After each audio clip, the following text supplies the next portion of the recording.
This is episode 310 of the one and only IT and the D Show. I'm not doing the math tonight. You Guests make me. this week include the host of GrindTime with Darren McCarty, the man, the myth, the legend. Darren McCarty's in the house. Give it up. Thank you, guys. Great to be here. Could you have another host for Grind Time with Darren McCarty other than Darren McCarty? Well, you kind of do because Mike Wolters is in the house from the DetroitCast. I would never put my name on that. There's only one man. For many reasons. Hey, why do you know Mike Wolters well enough? Why do you think I put my name on the Grind Time just so he couldn't claim to it, right? Grind Time with Darren McCarty with Mike Wolters. And with special guest appearance by Mike Wolters. Mike Wolters. And dog voices by Mike Wolters. Look at that poops. And on that note, Dave, you may fire when ready. You're listening to the Podcast Detroit Network.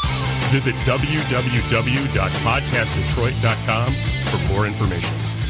Following program is intended for mature audiences. I'm Wyatt, that's Gary, you're Bob, and you're Dave. This is the IT and the D Show. This is Max Headroom. And what you're about to witness is one of the most sinister-sounding intros to a trailer to one of the greatest epics ever. This is Billy D. Williams. Bob and Dave and I are enjoying a Colt 45 right now. And remember, IT in the D, it works every time. Where do you guys think you are? The Library of Congress? Detroit? Beyond the sun? Any of those, right? Take him to Detroit. No! No, not Detroit! No! No, please! Anything but that! No! You will never find the more wretched hive of scum and villainy. Then don't come! Shut up! Hey guys, it's Time Off, Bruce Leroy from The Last Dragon. You're listening to the IT&D Show. Hi, this is Christy Swanson, and you're listening to the IT in the D Show. Bob and Dave touch my hoo-hoos. This is Guilfoyle from Silicon Valley, and the only two guys I hate more than Dinesh are Bob and Dave. Suck it, guys. What's up, everybody? This is Billy Zapka. Sweep the leg. Listening to IT and the D Show. No mercy. I may have to wipe the geek off. Hi, this is David Kay, the voice of Professor Xavier. Storm, come here, Storm. Sit on my lap, Storm. You're listening to IT and the D. Are we at a break yet? Hey everybody, this is Ted DiBiase, the $1 Million Man. You're listening to IT and the D. And if you want to get your money's worth, stay right here. And remember, everybody's got a price for the $1 Million Man. This is the ladies' man. Hi, I'm Ernie Hudson, and you're listening to IT and the D. All you nerds out there. Nerds. Nerds! What is a nerd? Hi, this is Ogre. You listen to a bunch of nerds on the IT and the D? Nerds! I'm a nerd, and I'm pretty proud of it. Hey, Detroit, this is Anthony Michael Hall. You're listening to my buddies Bob and Dave on IT in the D. Hi, it's Count Chocula, and you're listening to IT in the D. What the hell did I do? Hey, what up? This is Jay Muse, and you're listening to the IT and D Show. Snooch to the nooch. Listen, Muse, Snoogans. This is Scott Steiner, Big Pump Pump. The IT and the D Show is your hookup. Holler if you hear me. This is Robert Hayes, the Ted Striker to my mother. When I'm not hanging out at the Gumbo Bar, I'm listening to the IT and the D Show. It's worse than Detroit. Is there such thing as a meat hangover? I love my Monday meat steak. Hi, this is Jeremy London from Mallrats, and I'm just wondering, how did I go from Hot Floridian Sex with Brandy Spinning to the IT and D Show?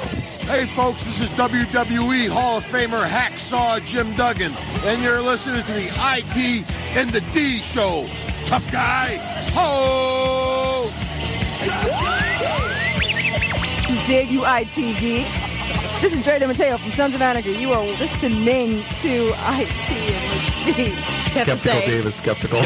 Hello, everybody. This is Ming Chen from AMC's Comic Book Man. I'm a techie. I'm a nerd, fellow podcaster.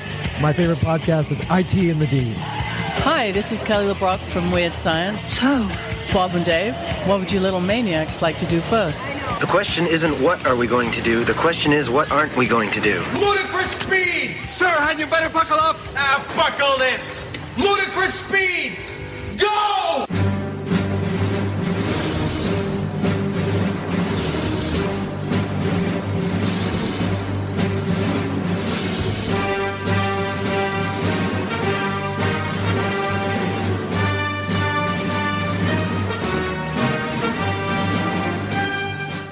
Welcome back. Thank you for clicking play. This is the one only IT and the D Show, broadcasting live here in Studio One in Podcast Detroit in beautiful Royal Oak, Michigan. Bob the sales guy, Dave the geek. Nuri just landed yesterday in New Zealand. I forgot to ask him if the toilets flush backwards. And Randy, I do the Twitters, is doing the Twitters at Little Caesars Arena, seeing some concert.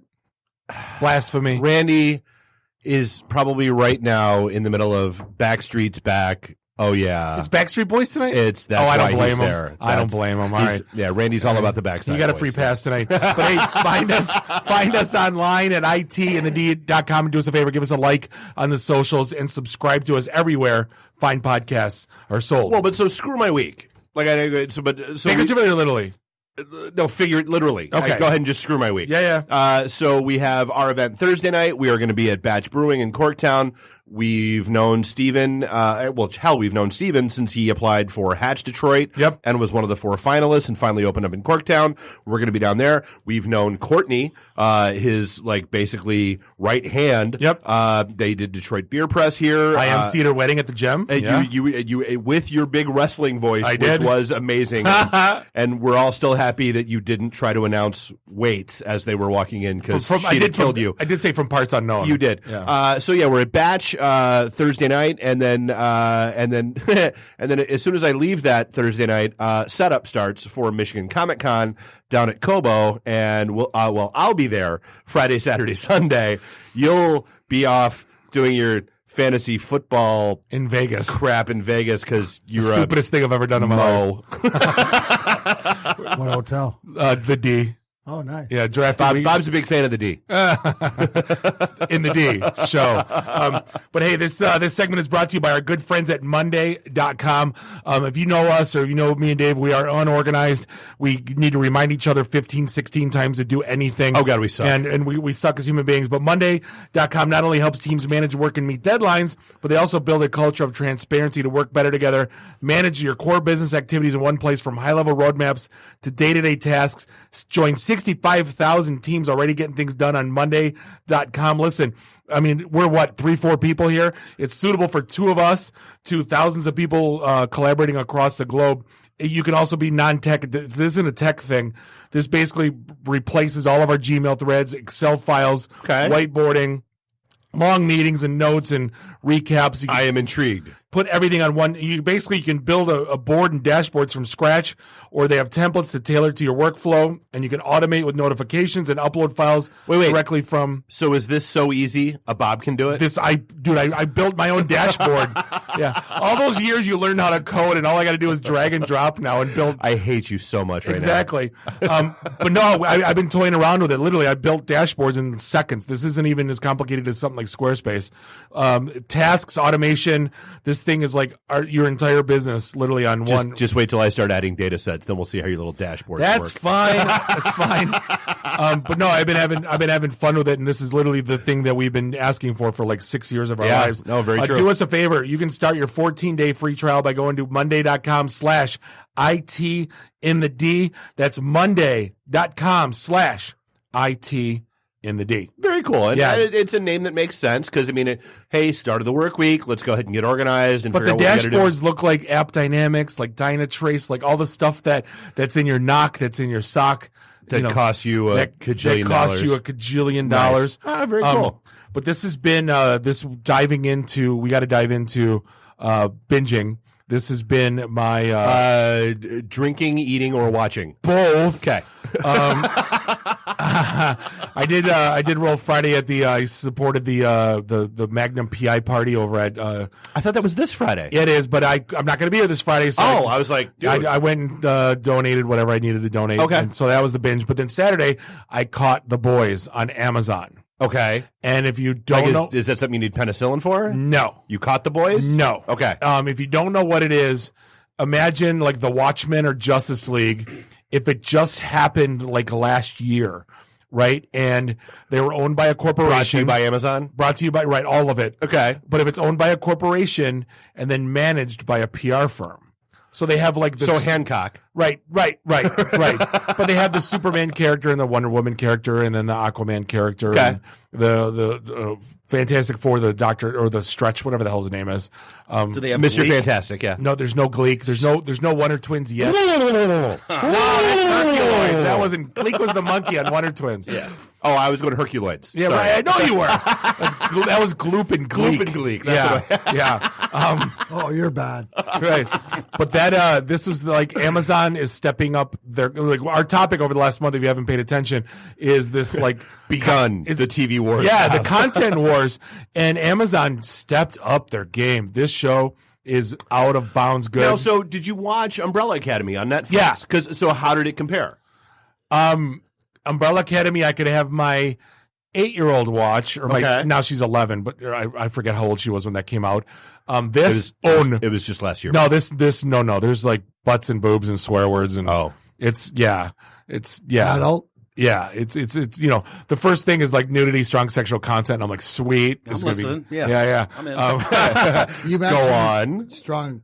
Yeah, writing, but there though. wasn't though, so it was No, kind you of mentioned strong writing though. You said the story. It was phenomenal. The story was because it's got to be intriguing. the twists were great. They pulled the HBO move. Like, so I've always, like, every HBO series. The first 3 episodes have a ton of boobs. Are all TNA right, and sex. nothing. And then all right, we got you. Now we're going to hit you with the writing. Glow did that. They like the first 3 episodes was like, here's Allison Brie's boobies on display. Whee! And then it went into story, which was fine. Game of Thrones did that too. Oh, of course. Yeah, they all they all follow. They all follow the Smurfs. formula. Yeah. Right. The new Smurfs. The new Smurfs. Okay, and so for what it's worth, I'm just gonna.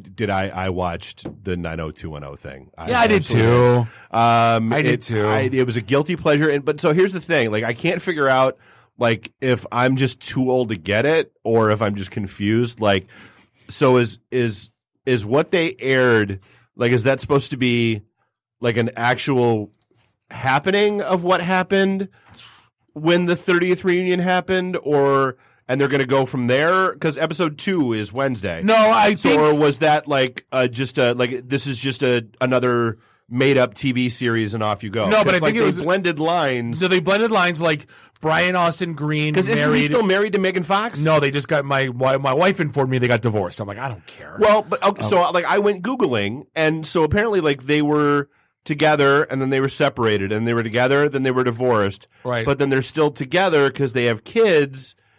But I but like don't know. the Jason Priestley directing and punching, I think they're just like making shit up at this point. It's only 6 episodes, right? Oh, I don't know. I think it is. Yeah, it said season 1, episode 1, so I figure I hit the record button. You know that for a fact because Raj Sharma, who was a comedian friend that was in town with our buddy J. Chris Newberg, we were standing backstage doing a podcast of Heroin has a new publicist. Has a great publicist. Right? And backstage, Raj says, "Does this TV work?" It was off.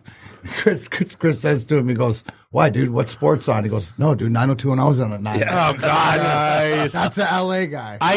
When I was 22, I dated a girl that if I would call her, you had to call her house, and she would not answer or call me back if Melrose or 90210 was on. Oh no, we were. Dude, go ahead. Back when you did, when I used to go on all the time with Drew and Mike, when Mike was a producer. Oh yeah, you can't call me Melrose Place. Yeah. Because the next day they'd be calling me in, and I had to watch it.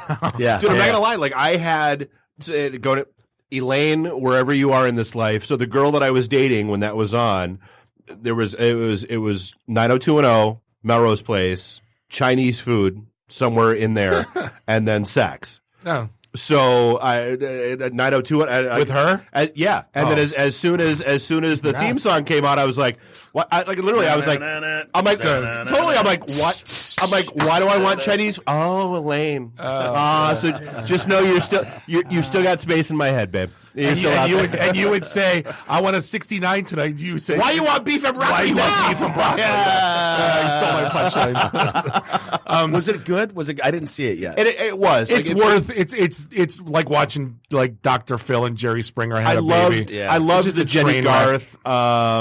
Like that whole thing where like she just wanted to, like she's on her 3rd divorce and, you know, just wanted to prove that she was still like attractive to guys and that kind of stuff. And she was all into this guy until he called her by her character name from 90210. Yeah, he called her Kelly. Yeah, and then he was like, no, yeah, and then she was out. Is it like Their real names? It's their real names. It's the They're actors. going to a con, but it's like a made up story. It's really bizarre. It's their like Dave was 30th talking. It's the 30th So anniversary. they're breaking the fourth wall, sort of. Oh, absolutely. Okay, all right. But they're I like didn't know they're that. calling home. One's going through a divorce. Wait, stop. Yeah. What's the fourth wall? The for fourth all of wall. us? The fourth wall is when you address the audience. It's like Ferris Bueller. Ferris Bueller's breaking Fourth the fourth wall is when you look at Saturday the Night camera. Live. Yes. When they wink at the camera. That's Burt breaking the Reynolds. fourth wall. Look at the camera. Those are the best. It's the best scene. I didn't know that. Well, that's kind of that's more interesting. But I didn't want to watch 90210 like now. But it's the real actors' names, but they're like made up stories on the back end. So what did they do about Dylan McKay? They said, "Oh, we could have They been made here." mention that he's, and They like showed him in the car at the end. Yeah. See, he watched it. Yeah. Showed him in the hospital. I figured they were going to open the series like at his, Can't let you guys all funeral. know secrets. Yeah. You know? No, they all got together. They all landed the same. Like got to Vegas. They're like, glad we could all be together. And Jason Priest has got to be a dick and go like, not all of us could be here. could be here. Yeah. That's such a Walters move. Right. But and I did. So and I finally, so speaking of binging, like I wasn't feeling good over the weekend, so I finally sat down, and I know I'm way behind the times. Watched Aquaman and Wonder Woman. What year is this? I'm just saying. I just got around to watching Aquaman. See, I'd seen Wonder Woman 4 years ago when it was out. Right. Yeah. So like Aquaman I to just me saw it. didn't feel like a 2.5 hour movie. No. Like that movie pretty well flew, and I really enjoyed it, and I like all the. Like some of the backstory with Atlantis, I could have done without, but whatever. Like it was a good flick, visually entertaining. Yeah. Darren, did you guys watch a ton of movies like on Redbird 1 back in the day? Not on the plane. We were too busy gambling, but definitely series or movies in your room or some guys would. But yeah, we used to go to movies a ton on the road. That's what I know about all you guys. Call me all the time, and I've seen that. I've seen that. Yeah. Well, It's amazing. It's like, do you ever play hockey, bro? Like, you know every series, every movie. See, my problem was like every time I flew, I would get to watch 2 movies there and 2 movies back. So like and you would get the stuff on pay-per-view. Yeah. So then when it comes out on like HBO and shit, I already seen it, but I want to see it on my TV because I'm looking at it in a 12-inch screen, like 3 inches from my face. You know what I mean? Totally. That's a just. I think you notice that more so nowadays is the movies that you'll watch over and over again and then pick something else up. Yeah. Because we watch. I think as I'm 47, so I watch things differently. We're talking about going through the same stuff, but it's amazing that I can like Django Unchained. Yeah. I always Yeah. watch that because any of the dialogue that you can get there. And it's Inglourious Bastards. I thought you were gonna go with Django Fett, who's the dad in Aquaman. There you go. Didn't Mark make that joke? Like I don't remember Him being Boba Fett's brother. Yeah. Stupid. Well, you've been talking about the TV wars and the content wars. Now, this was an interesting one. 2 things came out. One, Disney Plus, Hulu, and ESPN Plus bundle now is $12.99. But it is the ad version of Hulu. I don't know if you caught that part. But it's also ESPN Plus, so you're not getting like you're Disney Plus. You're not getting right. You're not getting the content bundle. But this is the beginning of Disney. Like, and so it ties in with another story that, like, basically AT&T, Comcast, and Disney are preparing to destroy Netflix. Right. So you look at the pricing. So it's Disney Plus, Hulu, ESPN Plus, but it's the Hulu with the ads, and it's going to be $12.99 a month. So, but then like my whole thing is, all right, so but that's Hulu with ads. So I already have Hulu without ads. So if I want just Disney Plus, if I just want Disney without ads, I can either pay $12.99 a month, or I can go $69.99 a year, which is like $5 a month. So I'm gonna do that. Like, give me the Disney thing, sure, because I don't give a shit about ESPN. So give me because again, now you're starting to see with this shit what we've always bitched about with the cable providers, which is don't bundle my shit. Right. I want the channels I want and keep it like if I don't care about it, why are you making me do it? See, now here's the thing. I don't mind paying for Spotify, and I'll tell you why. It's $17.99 a month for the family plan. And growing up, that was a CD at Harmony House. Absolutely. And I bought hundreds and hundreds and hundreds of CDs, and now I don't have to buy shit. That I will do all day long. I think you brought up Spotify. That's the one It's the app best. that I do pay for, the Premiere, because it's the and the way that you can browse it on the Premiere. All day. You get whatever you want. I'm not we listen to what we listen to, but the kids listen to different things, and you can pull it right up, and it's remarkable what they have too. Well, I mean, all of our podcasts are now available on Spotify. So whatever. Weak, cheap plug. But it's apropos. No, but you look at AT&T and Comcast and Disney, and we've been talking about this for weeks now. AT&T owning Time Warner. Yep. Comcast owning NBC Universal. They own all the content. So now they're going to start and then you got CBS and Viacom are merging. Yep. You got all these people that own the content, and they're like, screw you, Netflix. I don't want 3 pennies on the dollar. I want a quarter on the dollar. So that stat was, Netflix, and that's part of their issue they're trying to overcome. 72% of all the streams that Netflix throws out are non-original programming. Right. So it's people watching The Office. It's people watching the Marvel and who's Disney watching and The Star Office? Wars movies and all that kind of stuff. Staff. 14-year-olds. Yeah. And Darren and I. Yeah. No, but I mean, my kid. That's another one that is timeless. Right. You know what I'm saying? We're talking about the movies you can watch over and over again. The Office, you can watch it, pick it up whenever it's on. I got a 50. You couldn't do that show today, but it's fun to watch. I think you could. No, not a chance. No way. You can't do Blazing Saddles today, but you can. I think you could do The Office. You can't. No way you could do The Office. I don't think you could. Not the way they did it. People anymore and stuff. You know what I mean? Like the hidden innuendos, even when you're Michael. One, that's what she said, and you're yelped. That's what she said. Yeah. Sexist, misogynist. Like no way you could do that right. The character Pam would have been sitting there #Me Too. Who's the boss that was Michael's friend, bald guy? We had him on the show. He's great, and he'd come in and he kind of had the quirky lip. He was on the Anchorman movie. Whammy, that guy, the Anchorman. Oh yeah. Whammy. Yeah, can't think of his damn name. David. Something. But he came on our show and I asked him and he was like, no, I don't think you could. But and if you watch his role in there, he's homo this and homo that. Like there's no way you talking could about do milk. it. Talking about milk, right?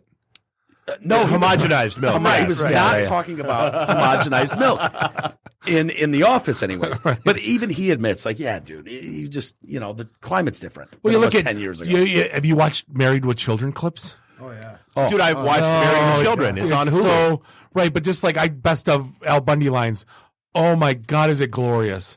It's so good. Could never make the other. No. Just like that and Archie Bunker and all the no, you couldn't. Well, and that's the funny thing. It's the changing times and all that, because you look at when Fox launched, they were ABC, NBC, CBS. They were the nobody knows, nobody cares, nobody whatever.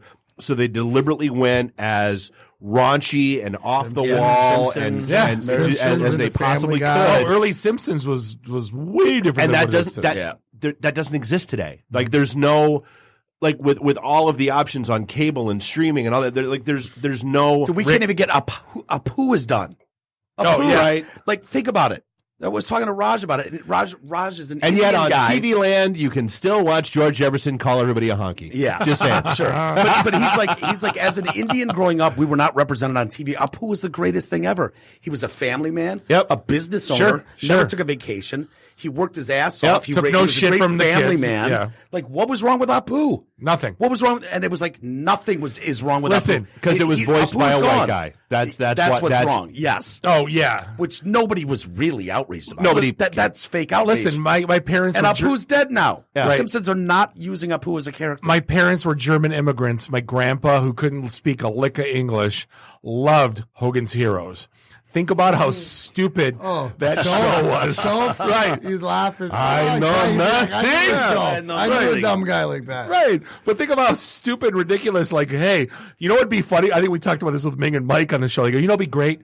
Let's do a show where a bunch of POW American soldiers or prisoners of war in Nazi Germany, and they get to fool the colonel and the hilarious does nothing but just yell Hogan every now and then. Yeah, just absolutely ridiculous. So I'm kind of surprised by this. The story that came out about this Star Wars park at Disney. Apparently, it's not doing well. And they're cutting back hours. And so my question is, because I know we talked about this, there was so much hype leading up to it. Like, oh, there's going to be 6-hour lines and you're going to be waiting in line for 8 days and bring food and water and yada, yada, yada. Did they scare people off from going? Because we were like, you and I were like, oh, dude, let's get the fam, let's go, we're in. And then all that stuff came out. We were like, yeah, no, I'll wait a year. Did you see the YouTube videos of Magic Kingdom when Star Wars opened? Yes. Crickets. There wasn't a line over 5 minutes long because everyone. Why do you think that kids don't care like we do? No, kids dude, don't the kids are all in. The dads are dragging them in because the dads are paying the bills. No, my kids were all in. But that's your kids. But that's a small percentile. Mike's right. No, think about it. Think about society, the way we grew up compared to how many options. Like you see, how many non-fathers that care to pass down the geekism. Yeah. Right? It's not, you gotta be honest, in 2019, there's just too many options for the kids. See, here's the thing. When I took that open back 20 years ago, dude, it would have blown up. So, Millennium Falcon, like I had kids that we were buying Christmas gifts for, Star Wars toys, and they wanted Star Wars. You know what they wanted? Jar Jar Binks doll. It was great. And I was like, dude, I don't want to give the kid the Jar Jar Binks doll. So that's the thing. Like, so you look at like all the criticism that's happened about the the new trilogy and some of the other stuff. Like, it's ever since Return of the Jedi. Like, that's the turning point where you finally understood it's not about us. Like, Return of the Jedi was about selling toys. Dude, we were 13 when we were 10 when Jedi came out. So that's the thing. So it's all about selling toys. Yeah, so episodes 1, 2, and 3 were all about selling toys. Episodes 7, 8, and 9 are all about selling toys. Orgs, yeah. Like, the box office numbers are great. It's the merchandising. Like, that's where the money's to be had. Merchandising. Nice. Think about it. Nice too. reference you did there. I got you. I always, because you can never change the perspective. We saw it 4, 5, 6, 1, 2, 3, 7, 8, 9, and our kids have all seen it 1, 2, 3, 4. So I made them watch it the right order. But right. But you're obviously, if you show the aberration, most of them. So it's a different, because when you get that feel from how we did and the way that it was made to now with all the CGI, and I mean, I walked through your studio here and looking at, like, I love the war pictures with the the World War II Star Wars mashups in the background. You got the AT-ATs and you got that Studio 13 guy is amazing. I think that's amazing because that's such that means something to me. But I can go through the storylines and everything else because I grew up on it. So here's the thing that I think is the issue with it, and I think it's the pricing. You got, what is it, $30 a cocktail at the Mos Eisley Cantina. You got the Build-A-Droid, which is like $300 to build a droid. You too can buy an R2-D2 for $25,000. Yeah. Wow. I mean, Disney's expensive as shit as it is. Yep. I just went in August. Like, that's over the top. Like, I'm already dropping, I can't even tell you how much to take my family down there. 5 people. Yeah, exactly. Oh, yeah. But then, like, more expensive than a Red Wings game? Tigers game? Yeah, right. You know what I mean? Like, it's insane. It's insane. I always, it's just me. I don't have kids. I don't have a wife, but I feel so bad for you guys with a family. It's like, how do you take 5 kids to Disney without spending $20,000? You just do. And then you worry about it and you say, oh shit, what did I do afterwards? Do it later. But like, the days of when you could go with your boys to Vegas, like I'm doing this weekend, and only spend money for me, it's glorious. No, but it's glorious. I get to do it like once every 4 years. It's glorious. I can't wait. But like, but like, here's the thing. Like, when we went to Disney, even my kid wanted to ride some stupid roller coaster, and I'm like, I rode Space Mountain. Of course. Because the ladies, they call me Space Mountain, Oldest ride, longest line. Exactly. Yeah. Sorry, little flair. But like anything over an hour, I'm like, no, hands down, no. For the Harry Potter thing at Universal, I let him go 2 hours, and I'm like, me and your mother are going to be sitting in the restaurant drinking cocktails, and come out. This is where you're going to find us. Come gather us when you're done. But like anything over an hour, I'm like, no, we're just not. And I think Star Wars, like the lines, like for the Millennium Falcon, the beginning was like 3 hours long. No. So probably one of the coolest stories that came out that I thought was really interesting is Chase Bank of Canada decided they were getting out of the credit card market in Canada. It just wasn't like one of their focuses. And so they just wiped out all the debt. So like if you're Canadian and you had a Chase credit card, that debt just doesn't exist anymore. I don't get it. That made no sense to me. I'm I read the Canadian. story twice. I don't have a Chase credit card. Yeah, me either. I mean, You guys switched. which I did. Now we're talking credit. I was asking Darren a question. You guys switched topics. I was about to say all you got to do is get a friend like Marty Sheedy who has Scissorgate disease syndrome. I don't know what it is. And so I was asking him when he came in studio. I'm like, dude, you must love going to amusement parks. He's like.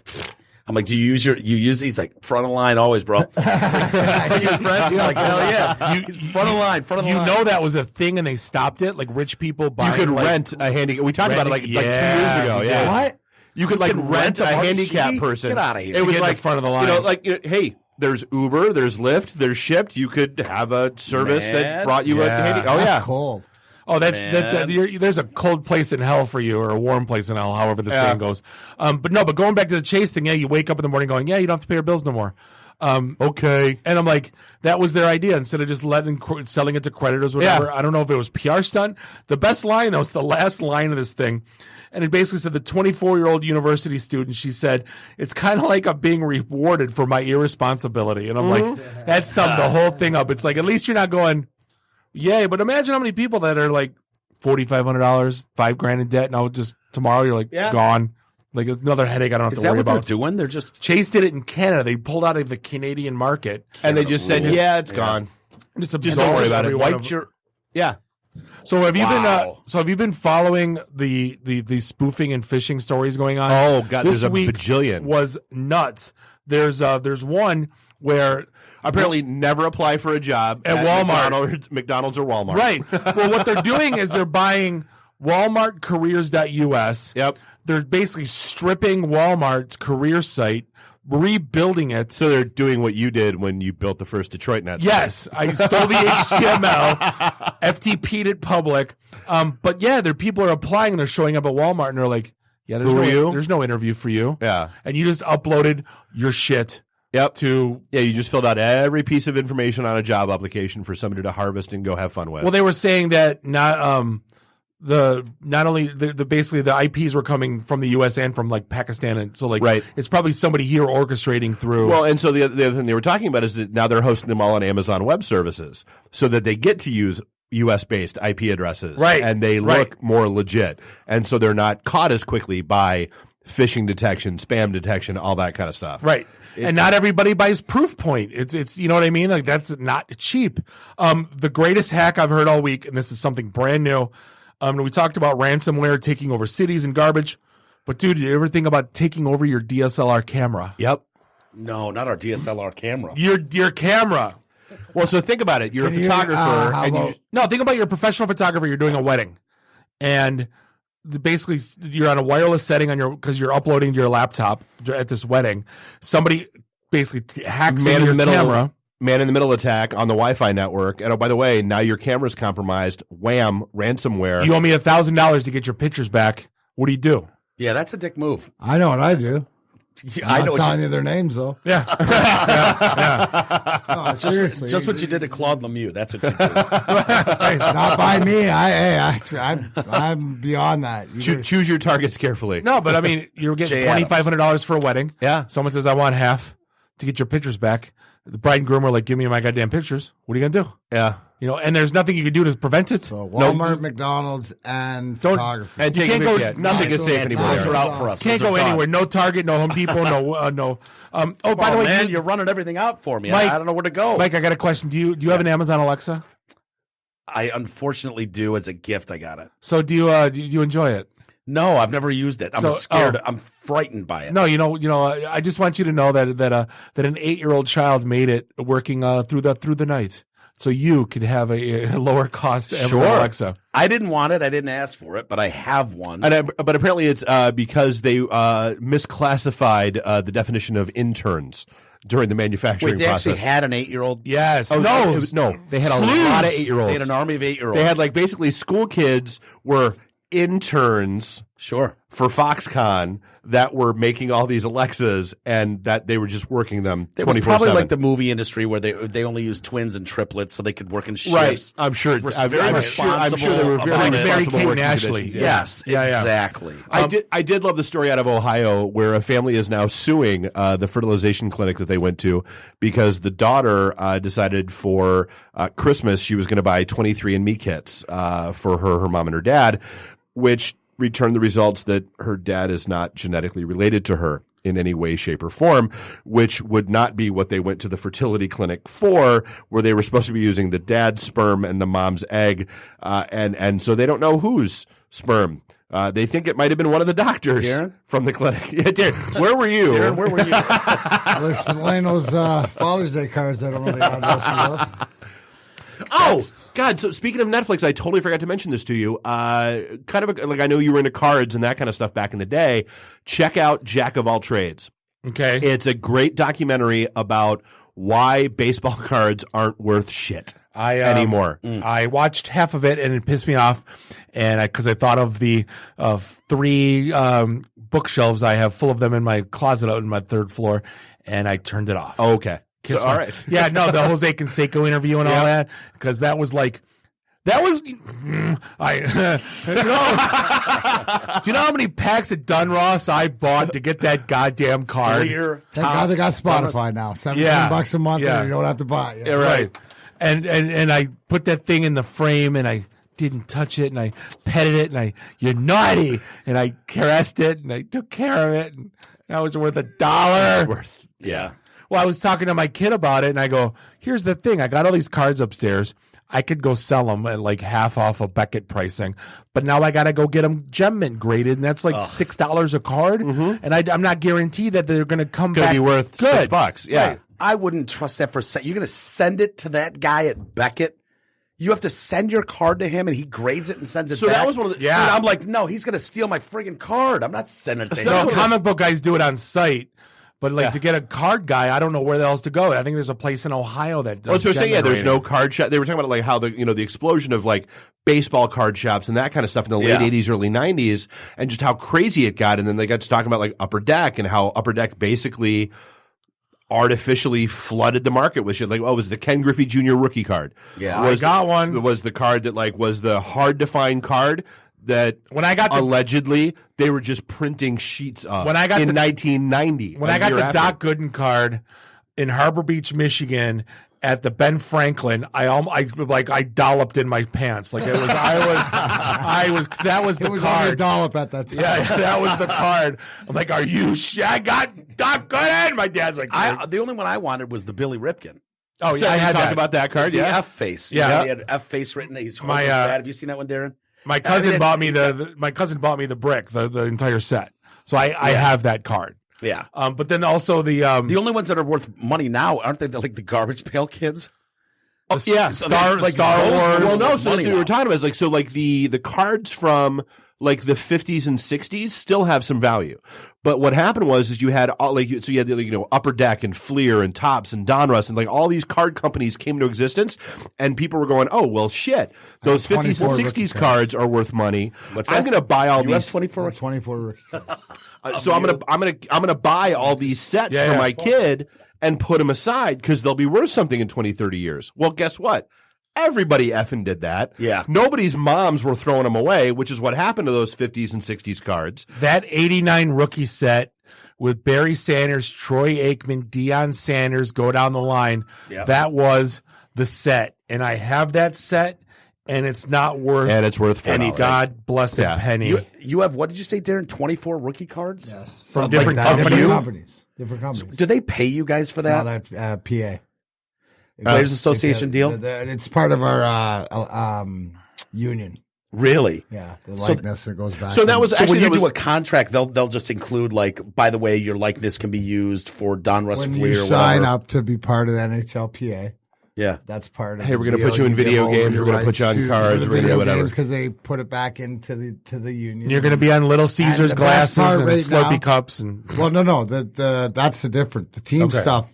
they own your rights, so they can print off whatever they want. Gotcha. Right? You know, but like the jerseys and all that fun, happy hoo-ha, yeah. Right, exactly. So when you sign off on the PA, but it puts it back in, and that's the best part, you know. And Eagleson was before me, you know, and then but Goodenow was there through whatever else. Now Glenn Healy's running it, and you know, it's players first now, and it's about all the.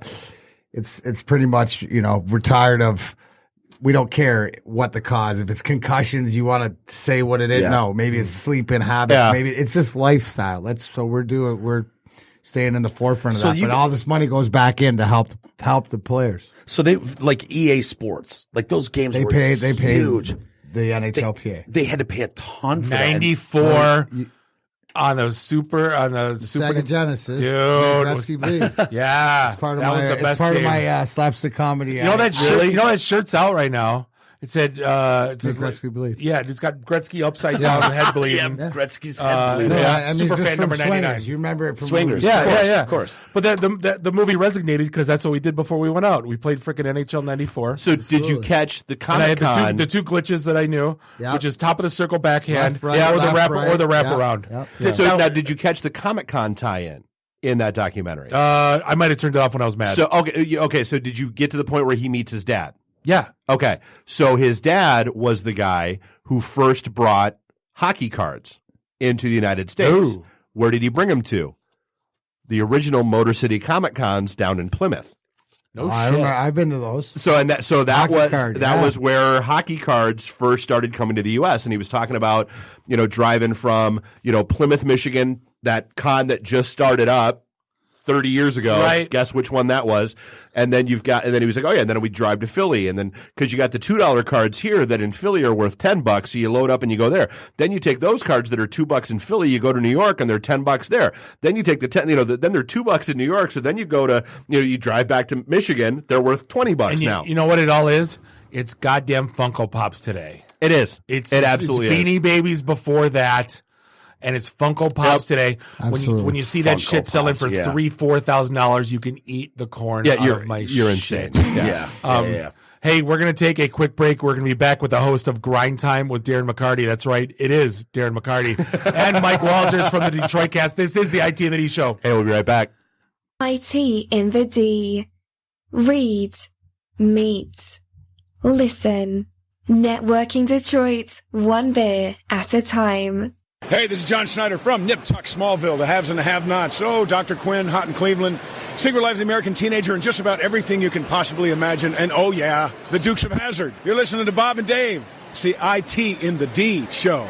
ITinthed.com. Hey, welcome back. Segment 2, episode 310. This is... Oh, if only we left the mics. You're a true pro, bro. This is the IT. I go right into it. This is the IT and the D Show, broadcasting live, Studio One, Podcast Detroit, beautiful Royal Oak, Michigan. Bob the sales guy, Dave the geek. Find us online, itandthed.com. Guess why? Because we are IT and the D. And you still are not. And we still love having that story out there. The fact that you have marketing in your name and you don't have GoDaddy up on a naming convention still makes me laugh. Hey, so Bob, how many times back in the day did you have to deal with your kids squawking about like my Netflix is buffering, YouTube's not loading, all that kind of crap? Every damn day. It was the worst, because we have kids, we have devices, we have laptops, we have tablets, we have TVs. Everything in the house is connected, and oh my God, I can't even imagine the drain that happens. But so here's the deal. That all ended with Eero. So Eero blankets your whole home with fast, reliable Wi-Fi. It eliminates poor coverage, dead spots, and buffering. You'll have a consistently strong signal wherever you need it. Eero sets up in minutes, as we love to say. It's so easy, a Bob can do it. Just plug it into your modem or router box, and you manage it from a super simple app that lets you pause the Wi-Fi for dinner and get alerts if any device attempts to join your network. No more Netflix buffering in the bedroom. No more kids complaining their Xbox isn't getting signal. No more worrying that your security camera will be offline when you need it. Eero has fixed all of the pains in the ass that we used to deal with, and then some. I love the guest access. Sure, what's your phone number? Boop. There's your code. I love the, oh, sorry, kids. Yeah, I know it's summer, but everything still shuts down at midnight, and you get no more. I haven't had to reboot them since I installed them. I have to reboot my Comcast set-top box weekly. Like I said, they've rebooted. You just don't know it. Which That's is the fine. best. Which is the I don't best need part to of it. know it. I don't want to exactly. know it. So you can get reliable Wi-Fi as soon as tomorrow. Go to Eero, that's EERO.com/IT in the D, and enter a code IT in the D at checkout to get free overnight shipping with your order. That's Eero.com/IT in the D, and code IT in the D at checkout to get your Eero delivered with free overnight shipping. You've got to use that URL to receive the offer. That's Eero, EERO.com/IT in the D. Code IT in the D at checkout. Worth every penny. Abso-friggin-lutely. Life has not been the same since Eero invaded my house. Go ahead, Wolters. Got that look on your face. Look, I don't know why I know this, but Eros.com. That's different. I know. I just, I You thought know, of it when he was not- saying it. not I was like, Eros. wow, they're being sponsored by a prostitute? No. That's amazing. But it No. wasn't. Wi-Fi. Welcome to the Detroit Cast. Host Mike Wolters. Sunday to Thursday, right? Radio for One. You can catch all that great conversation about Eros on that. See, this is what I hear in my house most of the time. That's a Detroit Cast thing, not a Save GrindTime that- McCarty thing. Here's what I hear in my house more than anything. Not, hi, honey, I'm home. Save that shit for the Detroit Cast. Darren, save that shit for the Detroit Cast. So that voice you've been hearing is the host of Grind Time with Darren McCarty. Not this one, because the other he one. himself is Darren McCarty. It's apropos, I think. Yeah, it is. It is. Well, you have to because otherwise there'd be confusion. Like, who hosts it? You might Mike would have slime balled something in there, and maybe figured it out. Yeah, you think Maybe, I would steal your name like that? That's the one fight I don't want to pick. No, you're right. Is with No, you. I wouldn't say that, but it'd be like Grind Time with Darren McCarty, hosted by Mike Wolters. Yeah. Oh, where's Darren McCarty? Oh, he's not here. No, it's Mike Walters. He's off today. So like every day. So jump in. I mean, what got you started into podcasting? Mike Walters made you do no, it. It actually, it's a great story, and It is a good story. So, obviously, we know that podcasts are the new thing, or Sure. they've been something that's catching hold because of the originality, and we were talking about it earlier. It's timeless. So Mike had approached me a couple of years ago. I was still back and forth between here and Florida, but it was something that, I'd been through recovery, and it was one of those things that I wanted to compete. Again, I was ready, getting healthy, and so honestly, it started out by just, well, doing he's some being episode humble. once a month. And Yeah. What it was, Perry called me, and I've known Perry co-hosts with him. Perry Vellucci. And Perry's mom and my mom are best friends for like 40 years. And Perry called me and he was like, Perry, hey, Mike, haven't talked to you in a while. I was just wondering if maybe, possibly, perhaps, maybe sometime it'd be cool. Would you be interested in talking to Darren McCarty? And I was like, Nah. yeah, I would, Perry. Can he come in studio? He was like, oh yeah. And Darren came in and sat in on the Detroit cast and just crushed for an hour and a half. Like, I've known Darren since 95, 96. Mike's one of my oldest friends Yeah, here yeah. because he used to protect me from you guys hearing me live on Drew and Mike all banged up. Not kidding. Darren would call me at like 3 a.m, like from Anaheim, 6 a.m. He knew the Drew and Mike show was starting, and he was a regular on that show. And he would call when they were on the West Coast, and that's when the guys would get a little rambunctious after a game. We'd get a little drunk, and he would call me. It'd be 6 a.m., and I'd answer the phone, and he'd be shit-faced. He'd be like, put me on the air.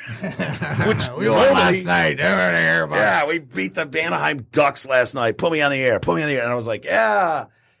No. I'll call you back. Go to sleep.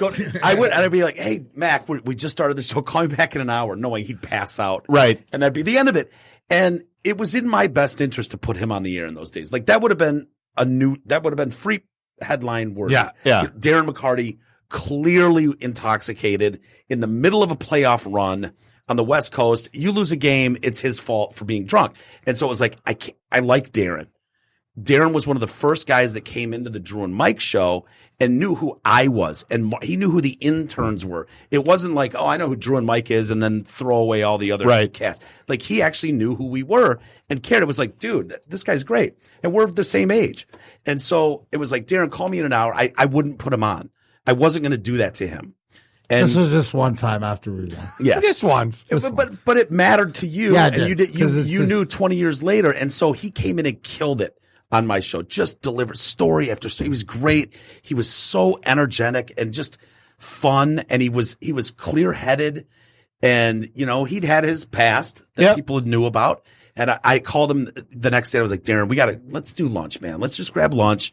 And we did lunch. And I just had my pitch. And I was like, dude, you come on, man. And there were other people offering you stuff. Yeah, and it was just one of those things which I will always grind time with Darren McCarty. It's just the one thing is that I'll tell you the truth. And the truth to me is that loyalty. And no matter, I've learned that I'm not in a hurry to get anywhere anymore. It's about building the foundation and sort of family destination. You realize an oasis. It's it isn't just hockey stories. I mean, you're talking comedians. No, dude, you got NASCAR guys. You got I got it. It's my life. Here's grind time with Darren McCarty. Whatever I want. Yeah. Whatever is mine. When you want to hear me talk hockey, well, you catch me on 97.1 or catch me right. When you're on ESPN, when you're going to hear you're going to hear what I like. I do it Wednesday nights, usually 7:30, 8 o'clock. I have in-studio guests. I'll try. I was just started at MIS with Brad Kozlowski, number 2. This is a good friend of mine. So I got some great and his connections stories. And you'll ridiculous, appreciate this because I got to tell you guys because you're IT and the D, right? So Brad Kozlowski asked him a question. I said, what makes Roger Penske successful or Roger Penske? And he says, let me tell you a story. So when I met Roger Penske in 2007, I had the first edition of the BlackBerry. And you're punching in and it's small. Yeah. Well, or not the BlackBerry, the iPhone. Roger Penske had the BlackBerry with the buttons, right? And it was one of those things that he's like, oh, you guys, I can't get into that because of the fingers. 5 years later, Brad sees him and he's got an iPhone and he works the iPhone faster than Brad does. And he's like, what the heck's going on? And he turns to me and says, you got to get with the times. Yeah. You got to get with the times and you got to adapt and whatever. Brad says, he says, if I was a billionaire, I'd have a cocktail in one hand, a beer in the other and be on the beach and say, you worry about the autonomous cars, but that's not Roger Penske and that's not why Penske's successful. And I'm just proud. And I like to people that don't know, it's like to facilitate the information because you don't have one choice. And that's the greatest thing with the podcast. It doesn't matter if you get to it now. I asked you, do you know I have a podcast? You say, yes, I'm on to the next person. Yeah. Because as long as you know, you'll get around to it. And I know that you'll enjoy it. Just like we all have different takes and it's all personality. And that's what's important to me. So it's taken more than I do it. Now we're getting into musical guests in studio and just building it with relationships and the people that I know and see me and want, are friends of mine and just different relationships. And I'm just trying to share that with everybody. What the hell was your old band? Oh my God. Grinder. Yes. Grinder's coming to the house I saw you guys play at Post Mount Clemens because I was Grinder DJ is that actually night. Damon Johnson, who was from originally from Brother Kane, but plays with Alice Cooper and he's on tour with Thin Lizzy right now. He's coming to play a solo at the Token Lounge on August 30th. And my guitar player, Billy Reedy, and I are going to go up and play a few Grinder tunes. But we're playing Grinders back September 13th up at the Bell Iron Grill in Gaylord. Nice. So, we're going to fire the band back up because it's the perfect opportunity. Fun. And I got a lot of the Ty Stone's band, so they're filling in other than right. Yeah. So it was important to me, like when I'm building Radio for One Studios. Like I had the DetroitCast that you guys know forever. And I was like, I've been so lucky to meet amazing people along the way, whether it's the Darren McCartys or, this comic that I think, people don't know, but they should. He's really good. J. Chris Newberg with Heroin has a good publicist. Yep. And so I reached out to these guys individually and I started with Darren. Darren was the first guy I reached out to. And that was my pitch was like, dude, I want to build a family where I'll support you, you support me, and we'll grow together. It's not about, if I have something that can help you, if I can reach an audience size that will give you a shot, that's it. And it's amazing. Like I had a guest in, what was his name? The hockey guy down in LA. He's famous K-Rock DJ. He found Motley Van Halen. Okay. Rat, Poison. Hunter, or not Hunter. You're on something Smith. Anyway, sorry. So it's let me think. Yeah, you think about it, but he's still doing it. He's a legend. He introduced Kiss at the Viper Room or at the Whiskey a few weeks before, and so he came in studio and he's talking about he does a hockey podcast called Puck Off, which is a great name for a hockey podcast. Right. And he's in studio. All of a sudden, I just hear thundering down the stairs, and the door kicks in. And it's like, that can only be one person, and it's Darren. He's listening at home, drives over, because he knows this guy's there, and he's a hockey fan. And I mentioned Darren McCarty, and he's like, oh, I'd give anything to just meet the guy. This is someone who's 60 years old, who's worked with everybody, signed bands, spun all their albums, and he's like, I'd give a leg to meet Darren McCarty.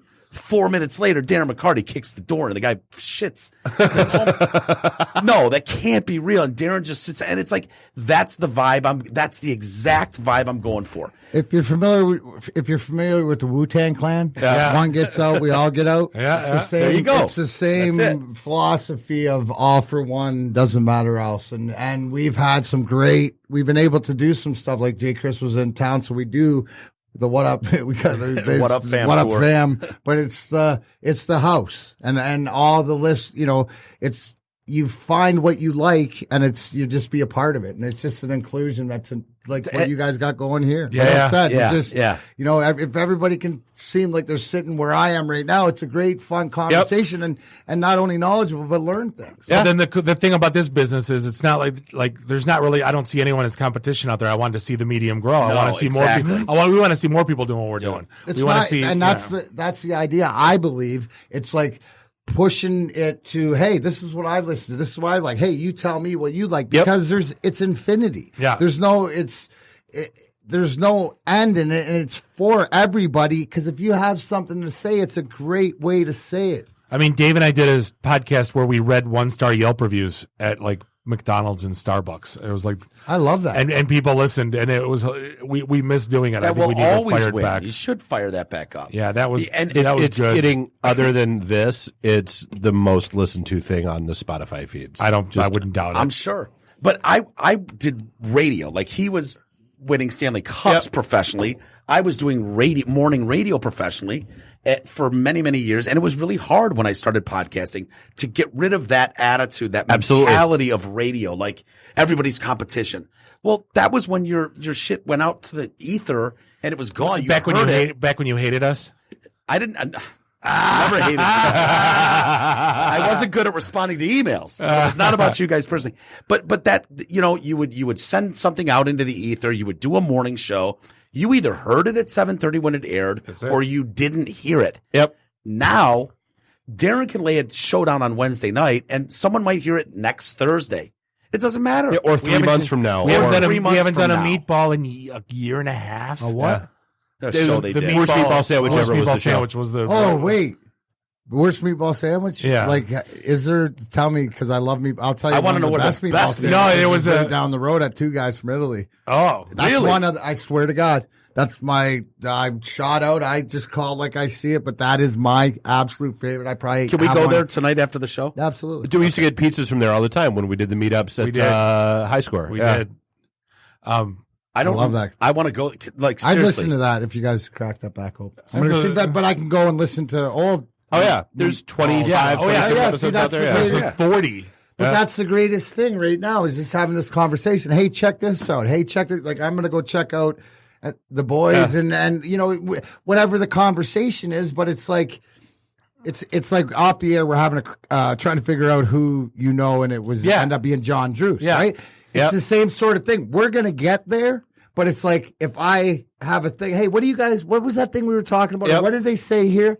You can find it, to Mike's point. And I think it's for everybody. Yeah, Mike. I gave Mike credit, so he's not ringing the saw bell. it sit there. I was like, please let me use that damn bell one time.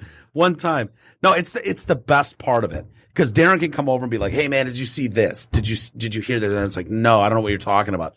He can pull up a video, a podcast from months, years ago, whatever. And it's like, I get it. You couldn't do that. My whole career in radio, you couldn't do that in TV, radio. Like, it's a weird thing. Like, we bitch about the invasion of the, tech taking over, and oh my God, we're getting hacked and whatever. Yeah, there are good parts to it. It's like, I love that. Like, I don't use Google I use DuckDuckGo. Sure, fair. Yeah, but I love. That's another browser. You're not using DuckDuckGo. Not a sponsor of my show. But it's just fun for me. It's fun to embrace fully the podcast dynamic and go, I want guys who are powerful voices, have great stories, and aren't me. Who fits the bill more than Darren McCarty? Right, sure. J. Chris Newberg. As one of them. Because it doesn't have to be, here, we got to put our whole thing on you. You're Howard Stern or whatever. Yeah, put all your, no, I can put, he's got this audience, but, for an example, now we're expanding. You got the 2 young kids that are starting to do their show. They're 21, 22, but they have something to say. And it's all what I love is when I walk in there and it's all for what can we do. I take his intern. He's not your intern. He's your Mike McCool. No, Jesus. Jesus. But he goes around. Yeah. His Eric Fady, who's his guy, will come with me to run, on remotes and stuff like this. And it's a family thing. It's like I need anything that what I would incur to anybody out there looking to do it. Chase management, not talent.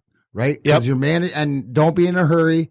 Lay that foundation down. We're not going anywhere, and because it'll always be there. And it's just as long as you're talking about what you know and love, then it's not wrong. That's the best part. You don't have to stay guidelines. You don't have to.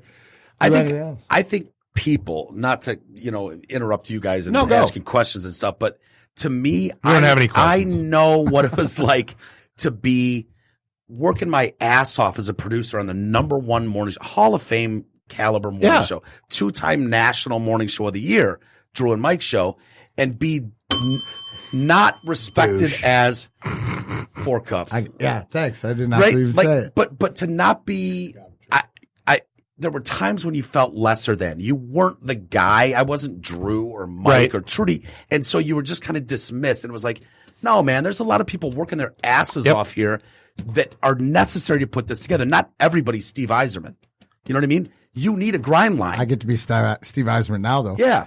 So we've on NHL 2K. Yeah. So we've brought people in. Darren's brought people in. I've brought people in. Sometimes they work. Sometimes they don't. The ones that are selfish or in it for the wrong reasons, we weed them out, man. Well, they'll weed themselves out. You get to this point where what he's talking about with they totally weed themselves out. Eric Fady. Like, Eric's like, I'm in. Darren needs me at MIS this Friday at noon. I'll be there. And he's there and he's recording, working.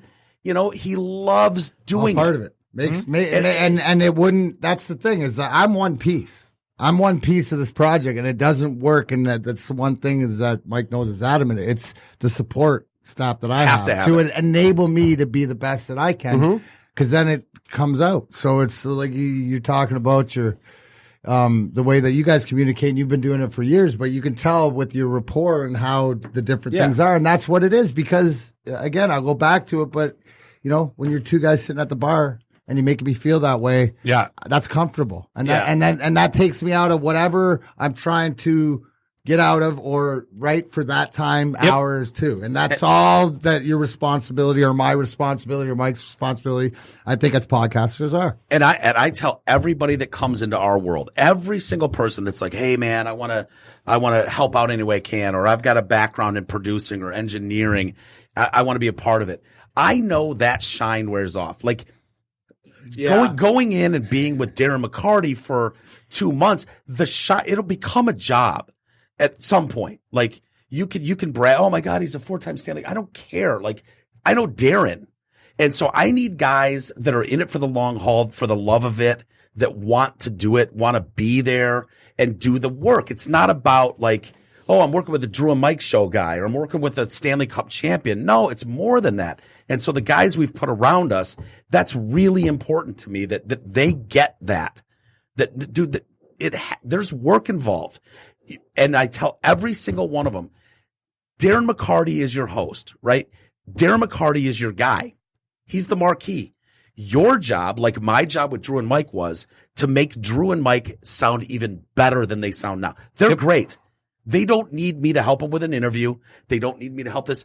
But what can I do on the side to make them better? It's not about me. It's not about you. It's about how do you make Darren look the best he can be. Yeah, you make grind time. That's what it is. Yeah, you make sure the equipment works. You make sure the mics are on. And that's you hard make sure to find, that, guys. That's really hard to find. Ego gets involved. Oh, dude. Anybody that gets in radio or podcasting wants to be heard.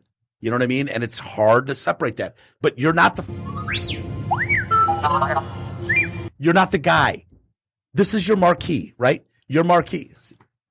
This is your marquee. Work for him. Make him great, and we all go to the top. Well, no, it's like, I Simple. had all the engineers over Friday night just to sit around and have drinks at the house and just, hey, what's working, what's not working, what's great, what sucks. Yeah. What am I not doing? And that's what you need to do. Because great.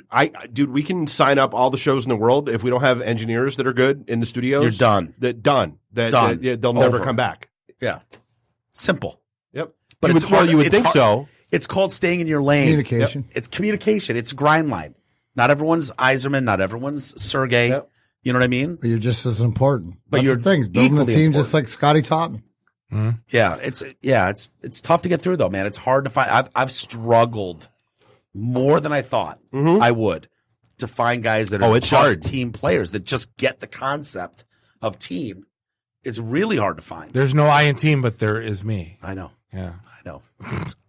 So I couldn't have you here on this show and not tell old post bar stories. That was like 12 I'm trying years. to remember. That was like if you do, that was like 12 years of my life. Starting off in Detroit, then going to Grosse Pointe, then Mount Clemens, then Auburn Hills, then Novi, and then Clinton Township for a short stay. There was only Darren's one just rolling when we his started eyes. going in, right? Then there was Yeah. I never worked Ferndale. That was Brian's. That was big. Yeah. God rest him. Yeah.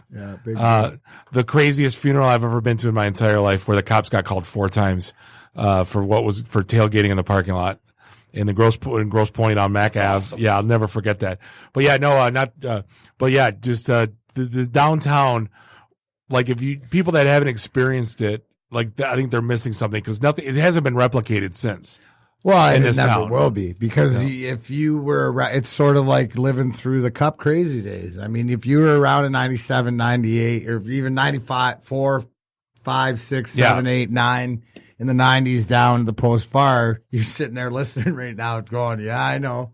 It's pretty much like childbirth. If you weren't there, I can't, and you don't have them, I can't. I can't explain the feeling. I saw the Cup post East in Grosse Pointe on Mac Ave and Outer. That's where I saw it, and then I saw the next year. I believe I was at Rogers Roost. Well, best Cup story at the post bar is we have it in there 97 after we take the picture and we go right there, and Ed, you know how slam that. And if anybody, so the post bar downtown used to have this big gate door or big heavy door at the front, and there's no windows, and it was just like an alley with the bar all the way to the back. There's no doors on the bathroom. It was, I got to go take a pee. I'll see you in 20 minutes. Yeah, I got to go through pretty much like this. But like the bet was Harpo's. so the cup's going around, right? Music's playing like this. Joey's coach has got the cup, and he goes, "Oh," because he had his Rangers ring on, right? And he noticed that it was off as they were filling drinks. He goes, "Stop." And you know in the post bar how it went. The music stops like the record player. Lights go on. Everybody. Oh, here it is, Joey. I'll give it back to him. My God. Boom, lights. But you know, but that was if I'm trying to give people the impression of how that was like family. Yeah. You know, it was whether you worked there, whether you went there, it was something that too, there was something about it. We always say Cup crazy, but the experience to be back there at that time was also too sort of the caveat, the Think icing about on the cake. Oh yeah. Think about a bar today. It wouldn't happen where you would 8 pizzas would come in the front door and you take a slice and you pass it down. Yeah. And like, dude, that would It was never happen special. today. It was The special. post bar was special. Yeah. It was a family. Yeah. That was the feeling of it. And the cool thing for like doing a morning show around that time, like it was so crazy. The flags and the cars. Everyone remembers the Red Wing flags. Oh, yeah. Every car, literally every car. It was as big as 84 Tigers, if not bigger. It was bigger. Yeah. And I covered a lot of the sports teams, Lions, not so much Tigers, but Pistons occasionally. Like you didn't get those guys, you could get them on your show. You might even get one to come in studio, but there was a distance between you and the players. Yeah. Oh, yeah. You know what I mean? The Red Wings, it's like, I should not have been able to get starting players from the Red Wings Cup teams on my show. Like, yeah, when they're at the end of their career, they'll come on. Yeah. You know? Like, this is a 25, 26-year-old kid in the middle of a Cup run. Like, I call him in drive time. and he'd give you 20 minutes on the way to the rink. Like, that never would happen with Lions players or Pistons or no, you're right. It was so different. Like, I've never seen anything like it. Draper, Ozzy. Ozzy was more quiet, which is weird because he's funny as hell. Oh, no, now you see his personality. Well, see, all of them were either bartending or they were DJing with me. Yeah. Like, that was the one time I don't like the whole name drop thing, but like one time Kosher was back there with me, and he's like, "Bobby, go get me a couple beers." I'm like, "Yeah, no problem." And I grab him two Bud Lights. He goes, slammed them both. No, he looks at me. And he goes, "What's wrong with you?" And I go, "What?" He goes, "Cases." I'm like, so I gotta go back in the cooler. The bar back looks at me. I go, "Bro, it's good." Like, dude, I came into the studio at Riff one morning. Like, we would start our show at 6. So we would get there like 4:30 when we were responsible. Towards the end, it was like 5:55. Right. Get there. We get there. This is the old building, Darren. You'll probably, maybe you won't remember this. It's like 4:30 in the morning. Pull in and walk into and the first thing you would get in that old building was the kitchen. You'd see the kitchen, and there is just beer cans as far as the eye can see. Darren and my cousins in from Canada. Yeah, Christy Carter. It's like Christy Carter doing the overnight shift. Couple people, friends of his, and Darren, and just an island sea of beer cans. You're like, hey guys, what's going on? But that was what it was in those days. Sure. You know what? Yeah, he started it really was. Like, he brought the cup in for us. Never got sick from drinking out of the cup. I'm amazed. Like, we always joked, herpes or salmonella. Let's take a pick. Who cares? Like, dude, you know, it's great. Like, Darren did. Like, I have a picture. It's one of my favorites. 8x10 of me and Darren. We're 25-year-old kids, both of us, holding the cup together. I got a mullet. You look 12. I look 12. Yeah, but we're holding it up, and it's like, dude, that shouldn't happen, man. That shouldn't happen. It's just special. So we were in a phase when all of our friends were getting married, and we tried to ruin each other's wedding pictures by giving the guy fish sticks who was getting the picture taken of the groom. So my first picture I take at the post clem with the cup, I give the cup fish sticks. And that's like, I think it's the only picture I have clear of just me and the cup. And I'm like, got my hand underneath, giving it to, stink finger under the lip. Do you like fish really? sticks? Yeah, exactly. I'm like, really? I had to ruin that one moment. Like, Dave likes fish sticks. Bob, do you like fish sticks? No, maybe. Kanye West. Kanye West. Allegedly. Right. Yeah, no, man, it's fun, man. It's fun. The whole thing is kind of an adventure. And Darren and I were talking today on the way here, and he loves to give me like advice. Like he can't help it. You know, he's been around Scotty Bowman as long as he has, and other great coaches. Perspective. Yeah. Like, dude, it's not a sprint. Take your time. We'll get there. Right. Well, one of the stories I wanted to talk about is I talked about, I got a couple pro wrestler friends that are on TV on Monday nights, and I took them to a ball game once, and the fist pumps and effing Rhino, and that's cool. And I'm like, when does it not get cool, right? And I kind of want to ask you, Darren.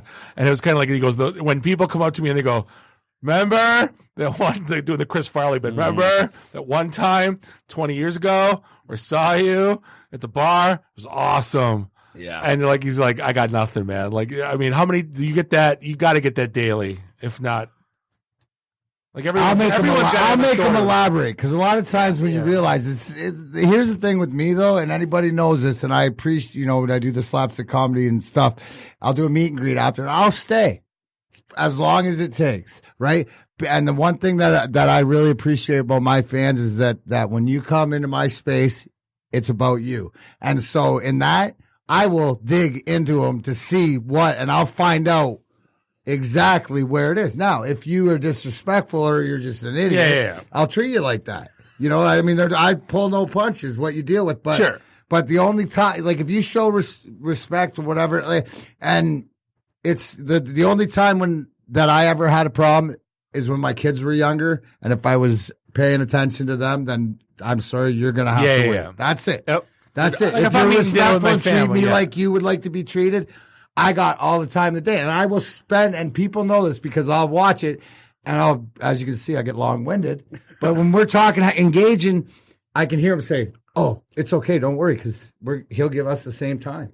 And that's all and that's exactly as I will. And that's Darren, it made me rethink how I go to things. Like, I go to things, and selfishly, it's like, oh, I've got a gig tonight, I'm tired, I don't want to do this, that.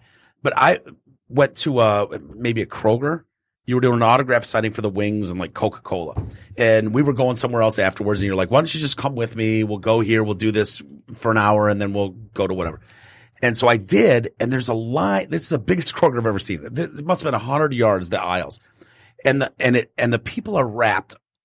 They're around. This is recently 1,000 people. I mean, it's crazy. It wasn't to see. It wasn't 1,000. But they were there to see Darren and they had their 100,000.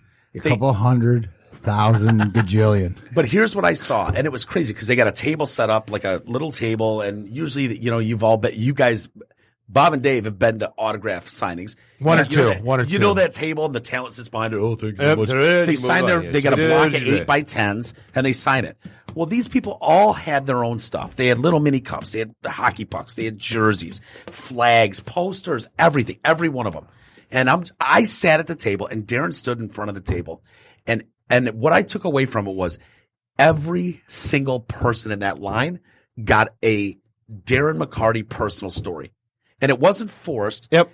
Every single one of them, he referenced this guy's shoelaces or that guy's hat. Every one of them could leave there and go, man, Darren McCarty ragged on my hat.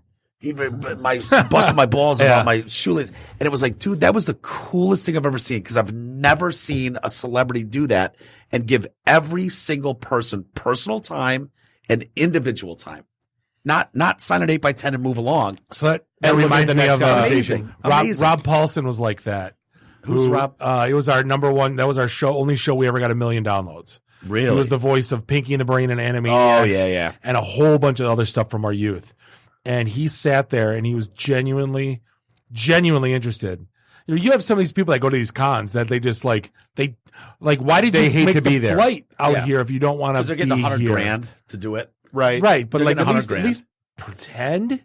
Yeah. You know what I mean? So like I love hearing that crap. But like, yeah, because you get because if you're a dick, you're gonna go home and go, hey, that guy's a dick. What's the saying? Don't ever meet your heroes. You're right. If your hero is Darren McCarty, meet him. Ric Flair made my daughter cry. So she goes, hey, can I, Daddy? Oh my God. And she's, because I raised her on wrestling. So she's like, oh my God, it's Ric Flair. And I go, baby, you're 11. Go up, take a selfie with him. And she goes up to him and he goes, I don't know. And she's like crying. And I'm like, I had to make up some story about he's contractually obliged, blah, blah, blah.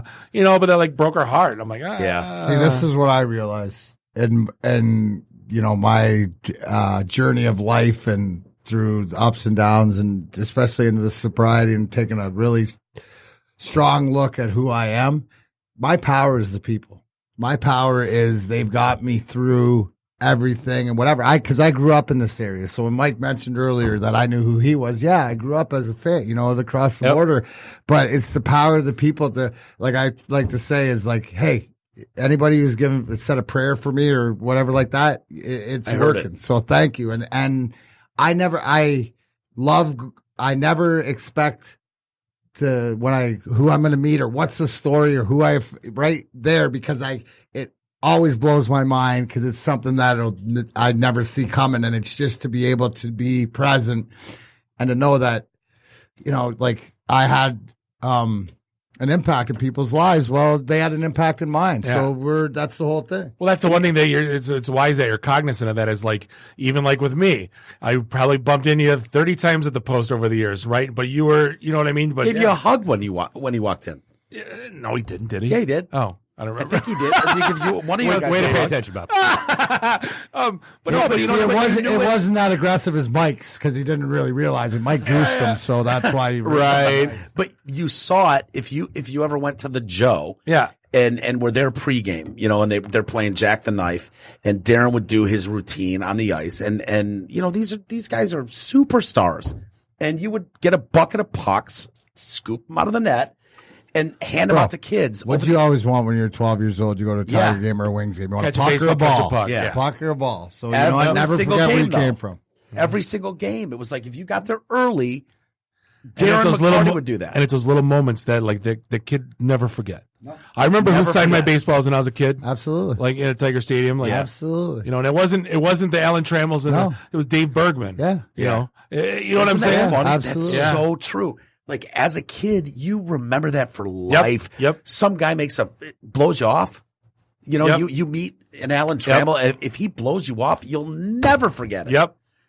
There's a lot of kids. that I was grow up- I was lucky. Lance Parrish was my God Mine growing too. up. I mean, Steve that's who I contemplate wanted Lance to be. Parrish. It was Lance Parrish, and when I met, when I eventually met him, and he knew who I was like blown away. Yeah. And he signed a baseball for me, which is one of my. Well, I was a Little League catcher, and I got chicken pox, and I couldn't go to. I had third row seats for WrestleMania 3, and I couldn't go because I had chicken pox. Oh, dude! And my dad surprised me. That's Hogan. Yeah, Hogan Andre. Giant.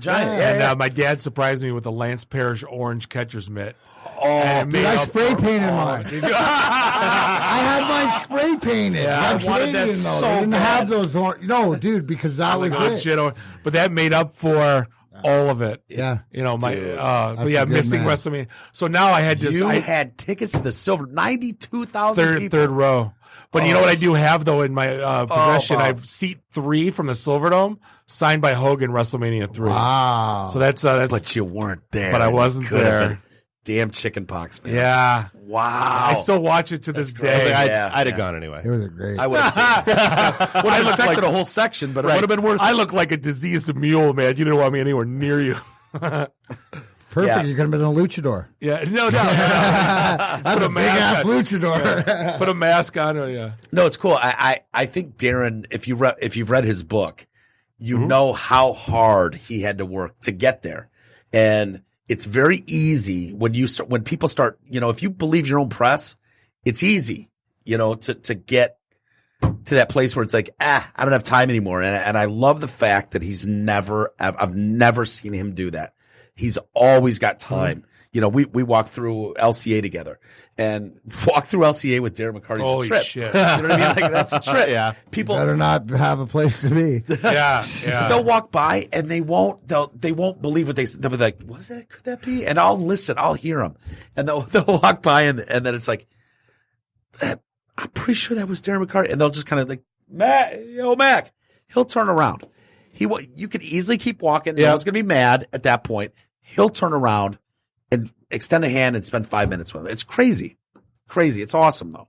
It's awesome to watch. So it's supposed to. You know what I mean? That's the way you The way it's hope it supposed is. to be. Yeah. Right? It's the way you hope it that's, is. That's Like because I said, there's a line we talked about that, but yeah. right. No, there is and the line is treat another human being the way you want to be treated. It's just a respect, and it's like we can get to. And I get the goo goo gagas, and we'll get through that too. We'll goo goo gaga all day long until and then we'll realize that we can have a conversation, or that's what you say. Right. Yeah. But like if I'm sitting with my wife and kids and I got a mouthful of mashed potatoes and you come up with a bar napkin, it's like, come on. Yeah. What was like the Well, you know what? Like, here's the thing: is that I give you the. Right now, really? Right now, Yeah, exactly. That's how I used to hanging, with Sergey back in the day. I whenever I heard the phrase, "I hate to do this," I go, "No, you don't," because I would. Yeah, you hate to do it. Then why you do it? Because he could never be that guy. I could be that guy. You just called me out because that's what I did to the Big Show at the Hooters.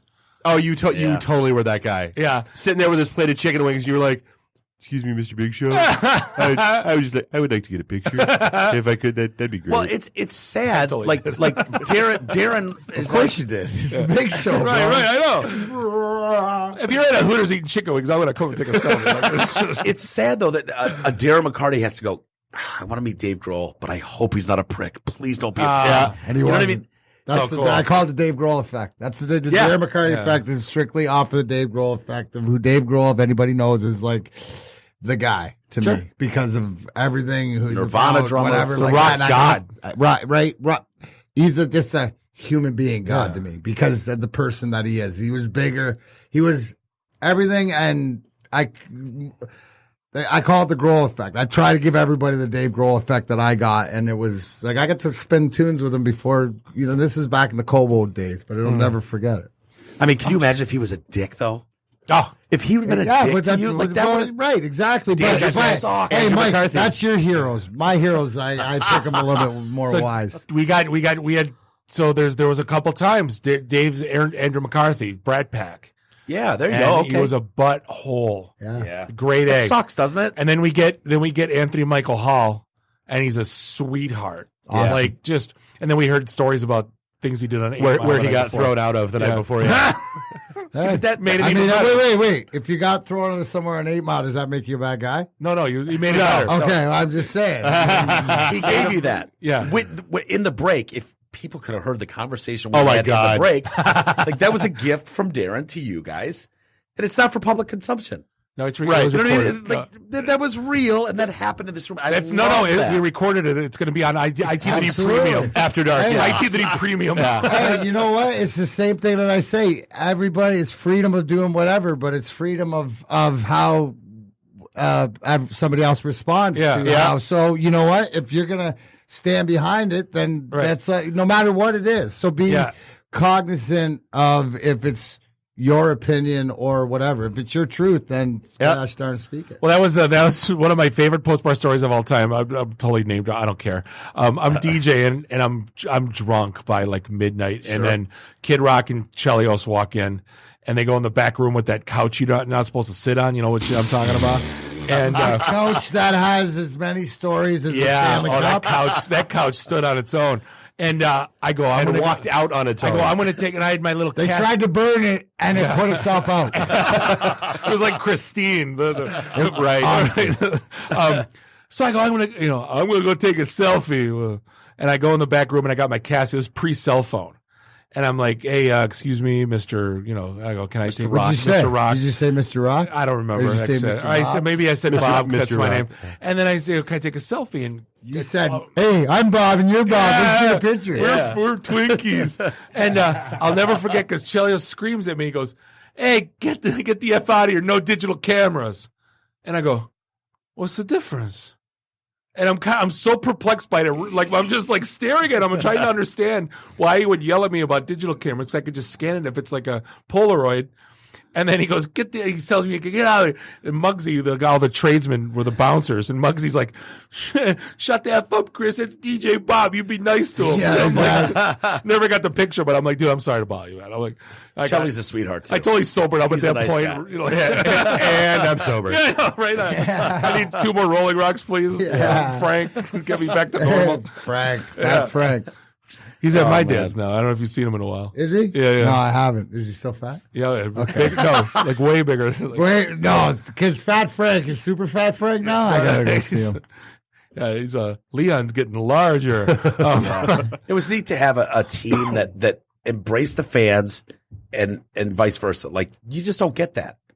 You just don't see, like, hang out at the post bar. Hopefully like, that's what we're real. going back to with Stevie coming back, because it's culture, and it doesn't mean wins or losses. That's going to play itself out. Yep. It's the right way. It's doing it the right way. There was such a connect to that. Like, seriously, like the more so than the Bad Boys. Like 80 to me, it was 84 Tigers, 97 98 Wings.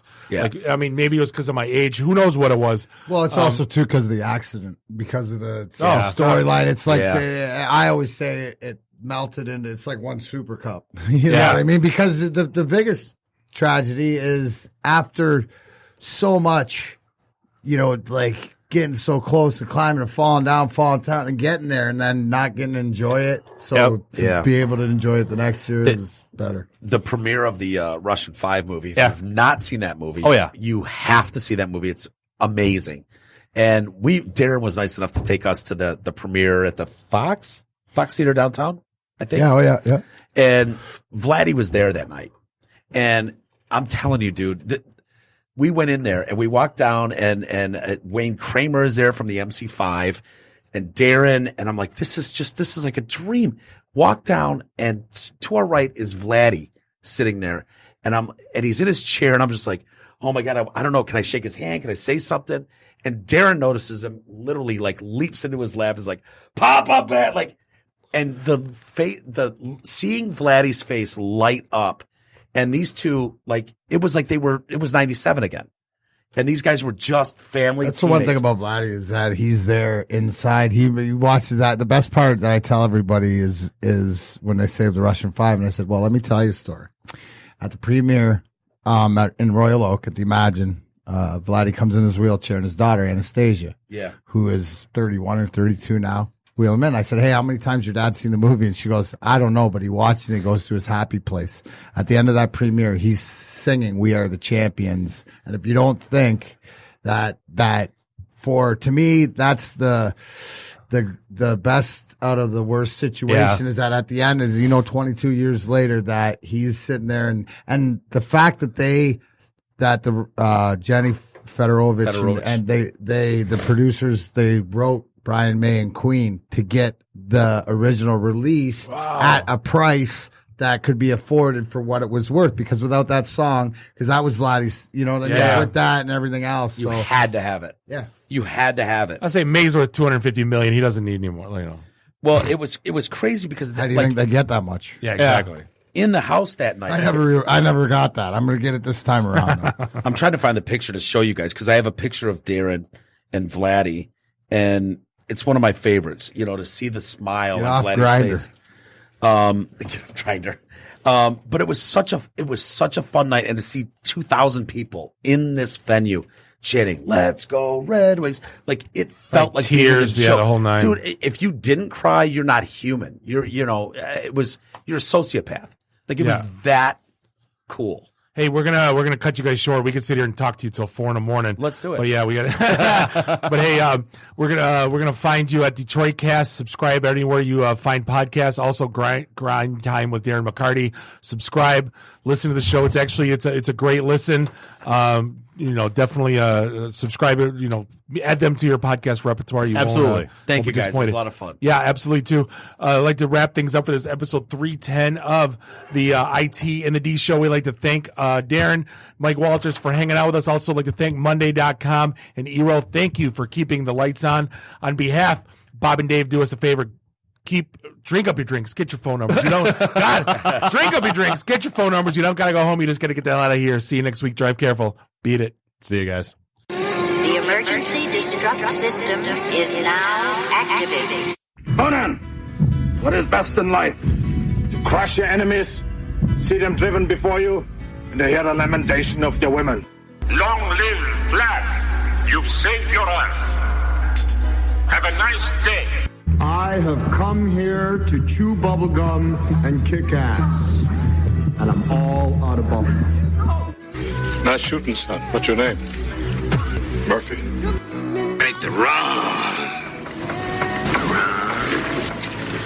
The run. Game over, man. It's game over. It's over, Johnny. It's over. Nothing is over. Nothing. You just don't turn it off. I can't say no, and I don't really want to, so. Well, especially with the back doors open. Yo! Hold up! Time out! Time out! Y'all take a chill. You need to cool that shit out. And that's the double truth. Ruth. Bob loves it in the can. I hope this was as much fun for you as it was for me. That's why I like it in the can. Joe, own the truth.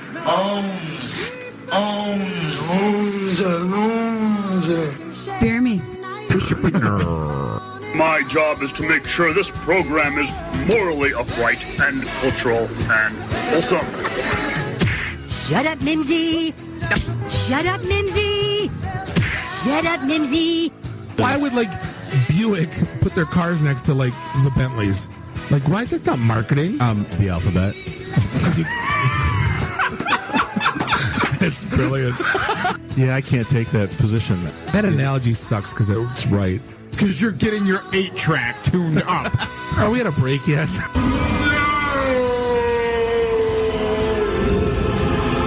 Yeah, so now I'm just doing stupid stuff to make me laugh. Venture capital is not the end game. When are we going to talk about me? Jane, you ignorant slut. It's my show. I can say what I want. Kiss my ass, go home, unplug, get off the goddamn internet. You are everything that is wrong with the internet right now. You're so white right now. I'm the whitest guy in the room. Just explain it to me. I love this city. I was banging on the wang. Really? Should we talk about this? Tag team it. Should I keep going or should I stop? Can I just say, it's been great being on a show that talks about Mickey Rooney dying for 20 seconds and then poop for 10 minutes.